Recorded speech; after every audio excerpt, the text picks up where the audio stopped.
Nibiki mwahishwe nje guhishura. Uwitwa Mutesi Scovia yagize gutya ategura ibirori byo guserebura cyangwa se byo kuronshinga televiziyo, agira atya atumira abanyamakuru batandukanye, abakire batandukanye ndetse n'inshuti ze zitandukanye.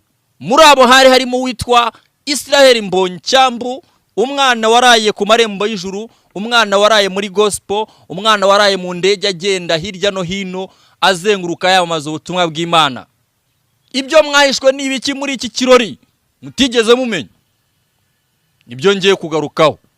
Uwitwa Mbonyi n'umuririmbyi n'umuramyi, arahimbaza n'ibindi bigiye bitandukanye, izindi business akora ku ruhande. Bagira baricya mu kirori, urumva ikirori cya Mutesi Scovia bari inshuti cyane, muramuzi n'ubundi muri icyambu niwe bari meni cyane mu bijyanye n'itangazamakuru na promoter n'ibindi nk'ibyo, ni inshuti muri make.